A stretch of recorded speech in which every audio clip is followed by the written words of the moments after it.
Combien ça coûte une Formule 1 QV 2025? On le sait tous, les voitures de sport en général peuvent atteindre des prix faramineux, et la Formule 1 étant le pinacle du sport automobile, forcément, avec toute la technologie embarquée dans ces bolides, on va atteindre des sommets vertigineux. Entre le moteur, le châssis, les différents éléments aérodynamiques, vous allez voir que chaque pièce vaut une petite fortune. Alors installez-vous bien, on décortique ensemble le prix stratosphérique de ces bijoux de technologie.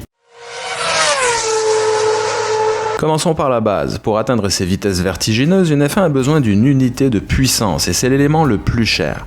Au cœur d'une F1, on trouve un moteur V6 turbocompressé de 1,6 litres associé à deux groupes motogénérateurs.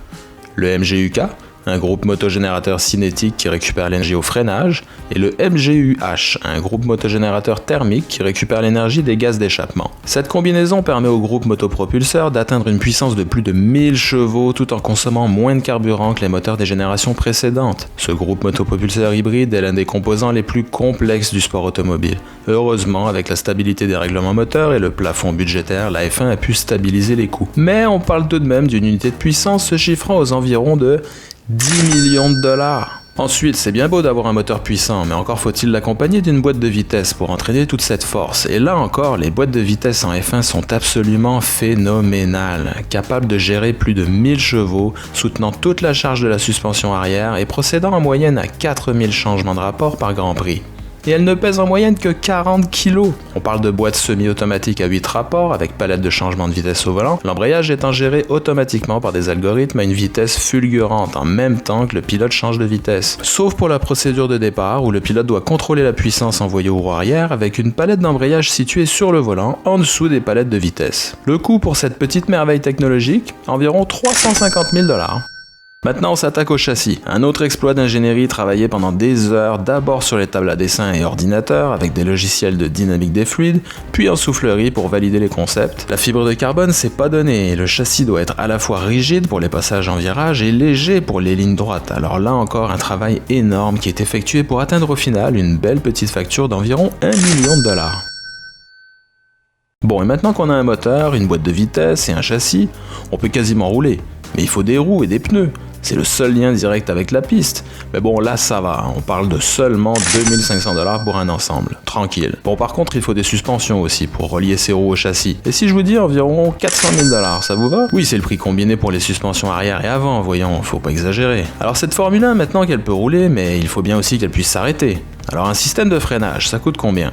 On parle d'un système de freinage pouvant supporter des charges de 6G en passant de plus de 300 km/h à zéro en quelques secondes, avec des disques de carbone qui résistent à une chaleur générée au freinage de plus de 1000 degrés Celsius. Tout ça pour la modique somme d'environ 300 000 $. Et les ailerons, on en parle? Encore des merveilles d'ingénierie qui permettent de coller les monoplaces à la piste pour passer des virages à ces vitesses monstrueuses. Vous prendrez bien un aileron arrière et un aileron avant? Parfait. Pour l'ensemble, ça fera 250 000 $. Sinon, toute cette technologie, il faut bien que les ingénieurs de piste puissent les surveiller en temps réel grâce à la télémétrie, afin d'aider le pilote dans ses réglages et aussi pour pouvoir le prévenir en cas de pépin. Eh bien, figurez-vous que l'ensemble des capteurs et autres systèmes de détection qui sont reliés à une unité centrale de contrôle électronique ajoute environ 400 000 $ à la facture. Accessoirement, il faudrait aussi un volant pour que le pilote puisse faire son travail correctement. Et un volant de F1, c'est un véritable petit centre de contrôle ultra sophistiqué. D'ailleurs, si vous voulez en savoir plus sur l'évolution des volants de F1, je vous invite à regarder cette vidéo où j'explique en partie les raisons qui justifient ce coût de 50 000 $. On peut aussi parler d'un élément crucial pour la sécurité du pilote, le halo. Pouvant résister à des charges immenses et protégeant la tête du pilote, cet élément se chiffre à environ 17 000 $. Bon allez, c'est l'heure de faire des comptes. Unité de puissance, 10 millions de $. Châssis, 1 million. Suspension, 400 000 $. Unité de contrôle de télémétrie et capteur, 400 000. Boîte de vitesse, 350 000. Système de freinage, 300 000. Aileron avant et arrière, 250 000. Volant, 50 000. Halo, 17 000. Roues et pneus, 2500. Total, 12 769 500. Je me demande s'il y a des taxes. Bon, maintenant on comprend mieux les têtes que font les patrons d'écurie quand un de leurs pilotes se crache, surtout dans le contexte actuel de plafond budgétaire en Formule 1, forcément avec des coûts extravagants comme ça peut faire grincer un peu des dents. Voilà, maintenant vous savez tout, ou presque, sur le prix d'une Formule 1 en 2025, entre les coûts de fabrication, les innovations technologiques et les dépenses liées à la performance, on comprend vite pourquoi ces machines sont de véritables bijoux d'ingénierie. Si vous avez aimé cette plongée dans les coulisses de la F1, n'oubliez pas de liker et surtout de vous abonner. C'était Formule Tom, je vous dis à très vite, ciao.